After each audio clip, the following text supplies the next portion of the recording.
বেণী মাধব, বেণী মাধব, তোমার বাড়ি যাব। বেণী মাধব, তুমি কি আর আমার কথা ভাবো? বেণী মাধব, মোহন বাঁশি তমাল তরুমুলি বাজিয়েছিলে। আমি তখন মালতী স্কুলে ডেস্কে বসে অঙ্ক করি। ছোট্ট ক্লাস ঘর, বাইরে দিদিমণির পাশে দিদিমণির বর। আমি তখন নবম শ্রেণী, আমি তখন শাড়ি। আলাপ হলো বেণী মাধব সুলেখাদের বাড়ি।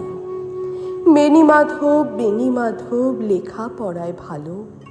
শহর থেকে বেড়াতে এলে আমার রং কালো। তোমায় দেখে এক দৌড়ে পালিয়ে গেছি ঘরে।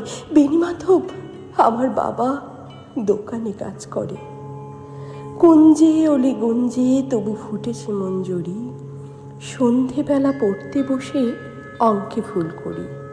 আমি তখন নবম শ্রেণী, আমি তখন 16। ব্রিজের ধারে বেণী মাধব লুকিয়ে দেখা হলো। বেণী মাধব, বেণী মাধব, এত দিনের পরে সত্যি বলো, সেসব কথা এখনো মনে পড়ে? সেসব কথা বলেছ তুমি তোমার প্রেমিকাকে? আমি কেবল একটি দিন তোমার পাশে তাকে দেখেছিলাম আলোর নিচে। অপূর্ব সে আলো।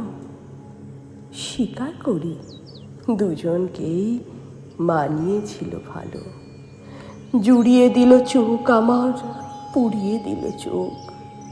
বাড়িতে এসে বলেছিলাম ওদের ভালো হোক। রাতে এখন ঘুমোতে যাই একতলার ঘরে। মেঝের উপর বিছানা পাতা, জ্যোৎস্না এসে পড়ে। আমার পরে জীবন ছিল চোরাপথের বাঁকে মিলিয়ে গেছে। জানি না আজ কার সঙ্গে থাকে। আজ জুটেছে, কাল কি হবে।